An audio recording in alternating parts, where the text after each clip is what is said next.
3. The specialization of labor. The divisions of labor in primitive society were determined first by natural and then by social circumstances. The early order of specialization in labor was 1. Specialization based on sex. Woman's work was derived from the selective presence of the child. Women naturally love babies more than men do.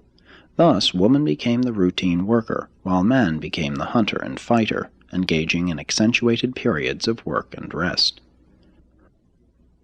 All down through the ages, the taboos have operated to keep woman strictly in her own field. Man has most selfishly chosen the more agreeable work, leaving the routine drudgery to woman.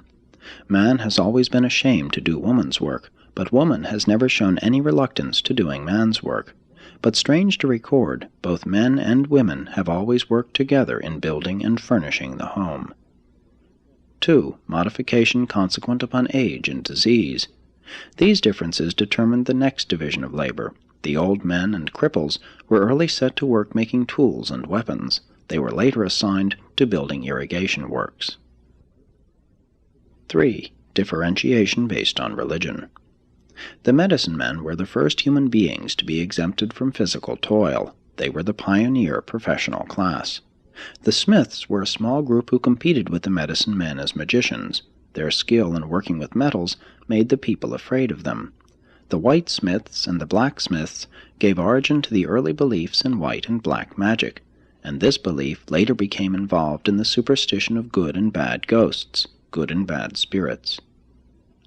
Smiths were the first non-religious group to enjoy special privileges. They were regarded as neutrals during war, and this extra leisure led to their becoming, as a class, the politicians of primitive society. But through gross abuse of these privileges, the smiths became universally hated, and the medicine men lost no time in fostering hatred for their competitors.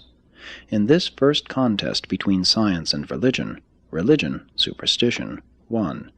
After being driven out of the villages, the smiths maintained the first inns, public lodging houses, on the outskirts of the settlements. 4. Master and slave.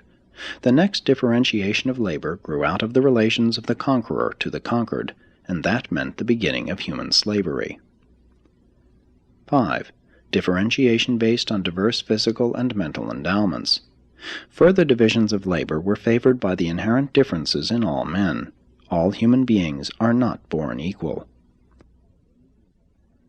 The early specialists in industry were the flint makers and stonemasons. Next came the smiths. Subsequently, group specialization developed. Whole families and clans dedicated themselves to certain sorts of labor. The origin of one of the earliest castes of priests, apart from the tribal medicine men, was due to the superstitious exaltation of a family of expert sword makers. The first group specialists in industry were rock salt exporters and potters. Women made the plain pottery, and men the fancy. Among some tribes, sewing and weaving were done by women, in others by the men.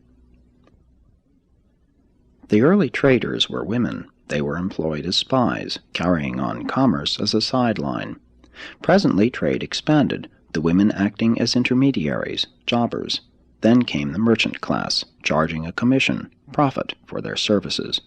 Growth of group barter developed into commerce, and following the exchange of commodities came the exchange of skilled labor.